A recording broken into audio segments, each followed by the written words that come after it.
Hello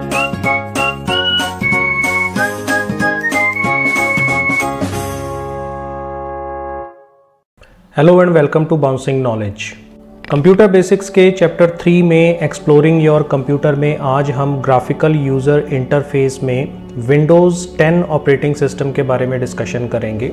previous video sessions में हमने MS-DOS यानी कि Microsoft disk operating system command user interface के बारे में डिस्कशन किया था। तो सबसे पहले ये जान लेते हैं कि ग्राफिकल यूज़र इंटरफेस क्या होता है।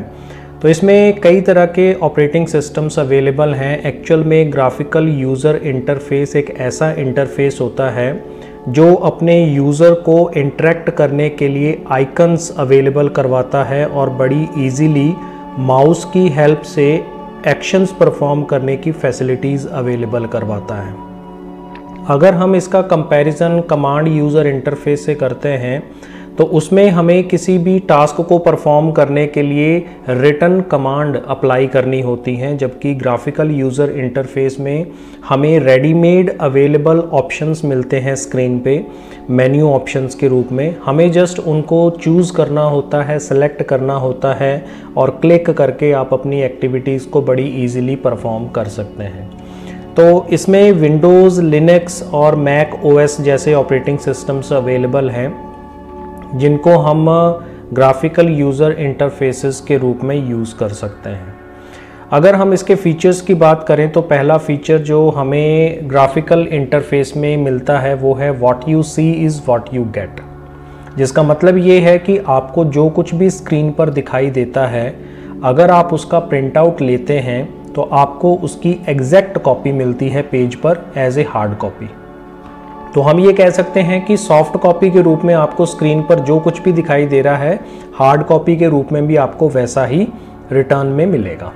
ऐसे ही इमेज स्कैनिंग कि इसमें हमें स्क्रीन को या इमेजेस को जो हमारी स्क्रीन पर अवेलेबल हैं उनको स्कैन करने की फैसिलिटीज़ मिलती हैं। हम उसके लिए अलग अलग तरह के फीडबैक्स या यूज़र से इमेज स्कैनिंग की फैसिलिटीज़ जो हैं फर्दर पर्पसेस के लिए यूज़ कर सकते हैं। तो इसमें हमें स्क्रीन स्निप का ऑप्शन मिलता है जिससे आप स्क्रीन के कुछ ऑप्शंस को एज ए स्नैपशॉट ले सकते हैं। सिमिलरली तीसरे नंबर पे हमारे पास फीचर आ जाता है प्रोसेसेबल ग्राफिक्स। इसमें हमें कुछ ऐसी एप्लीकेशंस अवेलेबल करवाई जाती हैं जिसमें फ़ोटोशॉप या फायरवर्क्स जैसी एप्लीकेशंस हैं जिससे आप इमेजेस को अपनी रिक्वायरमेंट के अकॉर्डिंग उनको मॉडिफाई कर सकते हो।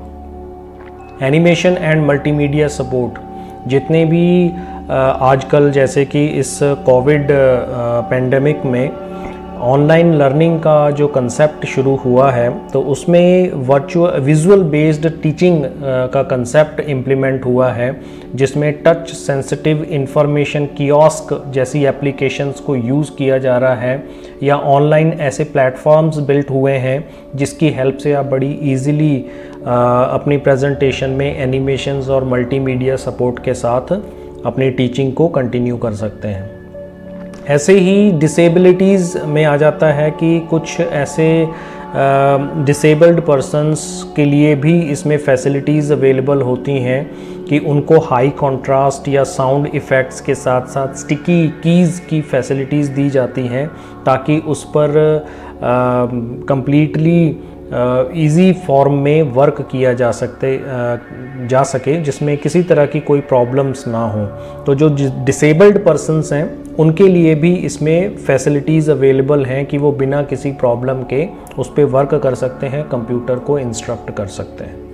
अब बात करते हैं विंडोज़ ऑपरेटिंग सिस्टम की। तो विंडोज़ 10 जो है जितने भी ग्राफिकल इंटरफेस ऑपरेटिंग सिस्टम्स हैं उनमें सबसे पॉपुलर विंडोज़ ऑपरेटिंग सिस्टम है जिसको माइक्रोसॉफ्ट ने डेवलप किया है।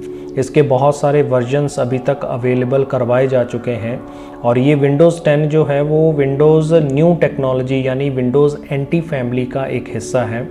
3.1 से विंडोज़ ऑपरेटिंग सिस्टम की शुरुआत होती है, उसके बाद 95, 98, 2000, मिलेनियम एडिशन, XP, विस्टा, 7, 8, 8.1 और अभी विंडोज़ 10 पे हम वर्क कर रहे हैं और फर्दर हमें विंडोज़ 11 के रूप में भी लेटेस्ट ऑपरेटिंग सिस्टम जो है वो अवेलेबल करवाया गया है माइक्रोसॉफ्ट की तरफ से। तो ये अलग अलग वर्जन्स जो अवेलेबल करवाने का रिक्वायरमेंट है वो इसीलिए है कि अगर किसी ऑपरेटिंग सिस्टम में कोई कमी रह जाती है किसी वर्जन में, तो उसे दूर करके एक नया वर्जन लॉन्च कर दिया जाता है, नई कैपेबिलिटीज़ उसके अंदर डाल दी जाती हैं ताकि यूज़र्स का काम आसान किया जा सके। ऐसे ही अब ये जो स्क्रीन आप देख रहे हैं ये विंडोज़ 10 का ऑपरेटिंग सिस्टम का डेस्कटॉप एरिया है।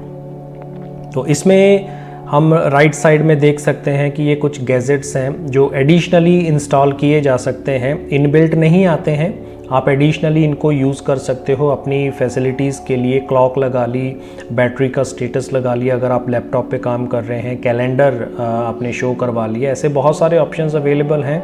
आगे फर्दर वीडियो सेशंस के अंदर हम उनके बारे में भी डिस्कशन करेंगे।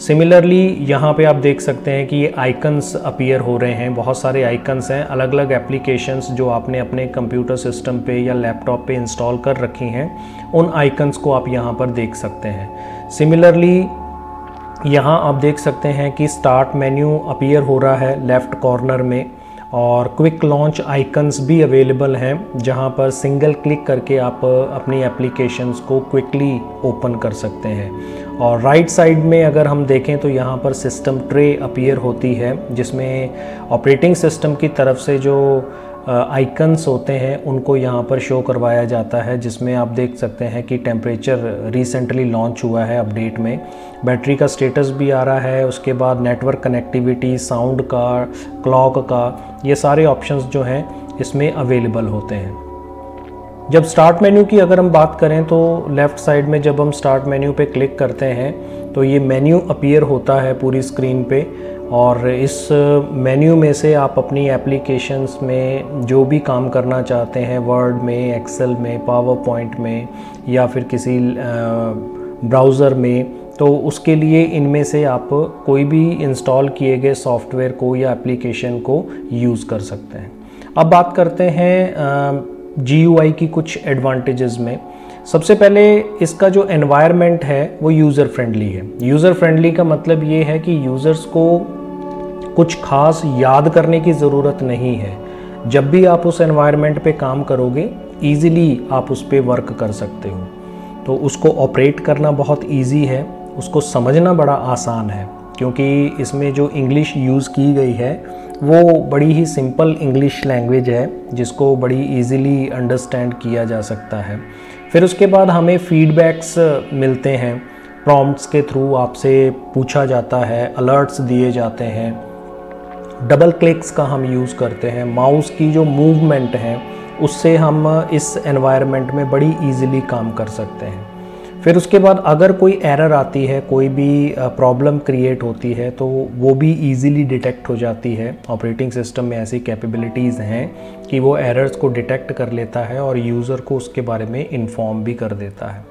फिर उसके बाद अगर हम बात करें कि अगर आप WIMP यानी कि विंडो, आइकन, मेन्यू और पॉइंटर, इन चार चीज़ों को अगर आप अच्छी तरह से समझ लेते हैं तो आप किसी भी GUI बेस्ड ऑपरेटिंग सिस्टम पे काम कर सकते हैं, चाहे वो मैक है या फिर उबंटू है या लिनक्स का कोई भी वर्जन है, कोई भी फ्लेवर है, आप उस पर बड़ी इजीली काम कर सकते हैं, क्योंकि वो भी इन्हीं पैटर्न्स पे काम करता है। उसमें भी विंडोज़ खुलती हैं, उसमें भी आइकन्स होते हैं, उसमें भी मेन्यूज़ होते हैं और माउस पॉइंटर की हेल्प से उस पर भी इंस्ट्रक्शंस को कंट्रोल किया जाता है।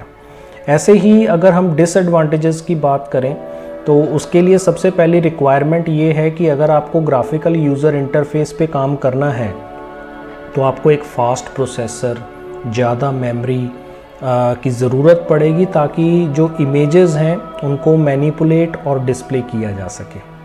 सिमिलरली अगर हम GUI पे काम करें तो जो डिसेबल्ड पर्सन हैं वो थोड़ा सा मुश्किल फील करते हैं उस पे काम करते टाइम, थोड़ी सी डिफ़िकल्टी उनको आती है।